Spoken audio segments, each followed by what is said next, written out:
मुनि पुलक सागर जी, मैं आपके कई वीडियोस पुराने देख रही थी। एक वीडियो है जिसमें कहा जाता है ज़्यादा पढ़ी लिखी लड़की से शादी नहीं करनी चाहिए। उसका क्या अभिप्राय है? उसको कई मिलियन लोगों ने देखा है। देखो कभी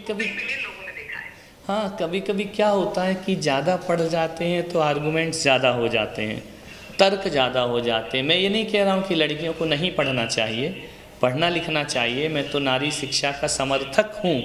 नारी ना पढ़े ऐसा नहीं, नारी आगे ना बढ़े ऐसा भी मैं सोच नहीं रखता हूँ।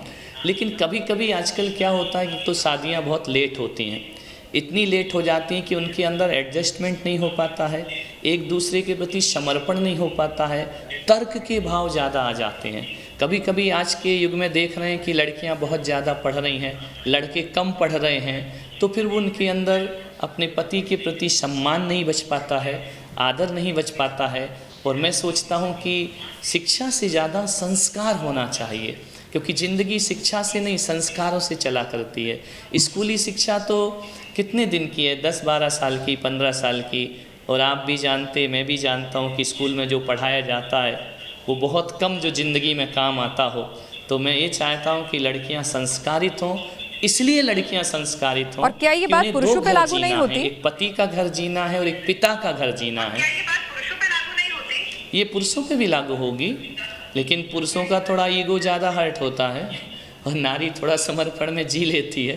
तो पुरुष में भी ऐसा लागू होता है। तो कम से कम यदि समान होते हैं तो समानता की भावनाएं पैदा होती हैं। दो में से एक ज़्यादा कम हो जाएगा तो फिर उनकी भावनाएं टकराती हैं। नारी स्वाभाविक रूप से समर्पण में जीती है। और मैं कहता हूँ जितना समर्पण नारी कर सकती है उतना कोई पुरुष नहीं कर सकता है।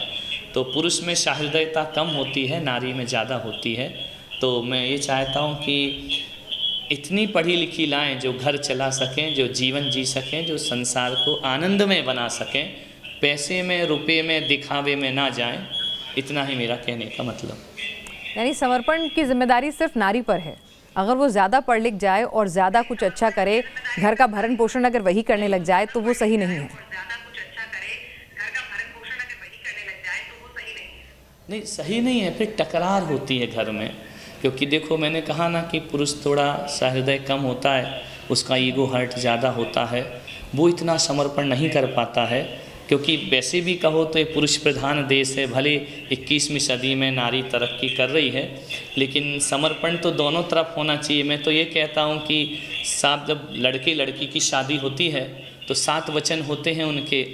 उन 7 वचनों को अब थोड़ा 21वीं सदी में बदल देना चाहिए। उन 7 वचनों में एक वचन ये ज़रूर डालना चाहिए कि जब लड़के लड़की की शादी हो तो लड़का लड़की को एक वचन दे कि जब मैं आग बनूं तो तू पानी बनना, और जब तू आग बने तो मैं पानी बनूंगी। ऐसा यदि दोनों के बीच समर्पण हो जाए तो ज़िंदगी आनंद से चला करती जी। और बदलते वक्त के साथ क्या पुरुषों को भी अब इसको स्वीकारना नहीं चाहिए कि महिलाएं अब उनके बराबरी पर हैं? क्योंकि सनातन तो महिलाओं को बराबरी पर रखता है, नारी को वो देवी तुल्य मानता है। तो ऐसे में क्या अब वक्त नहीं आ गया है कि पुरुषों को भी अपनी ईगो और ये तमाम चीज़ें, क्योंकि आप जैसे संतों पर ही, आप जैसे मुनिवर पर ही ये जिम्मेदारी होती है कि लोगों को ये ज्ञान दें, बदलते वक्त के साथ वो भी बदलाव लाएं। बनस्पत इसके कि लड़कियां कम पढ़ें ताकि अच्छी शादी हो सके, ये बेहतर नहीं होगा कि लड़कियां अच्छे से पढ़ें, अच्छे से नौकरी करें और खूब तरक्की करें और पुरुष उसे पचाना सीख जाए?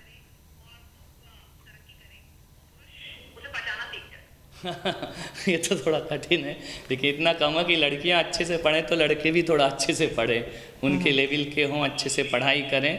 और बदलाव तो बड़ी तेज़ी से आ रहा है। कानून भी महिलाओं के साथ है और संवेदनाएं भी महिलाओं के साथ है। और भले हम बोलते हों कि 33% आरक्षण महिलाओं को होना चाहिए, उनका आरक्षण तो 100% है पूरे देश में। और नारी शक्ति को आगे शास्त्रों में भी माना है। शिव से पहले पार्वती को याद किया जाता है, राम के पहले सीता को याद किया जाता है, कृष्ण से पहले राधा को याद किया जाता है।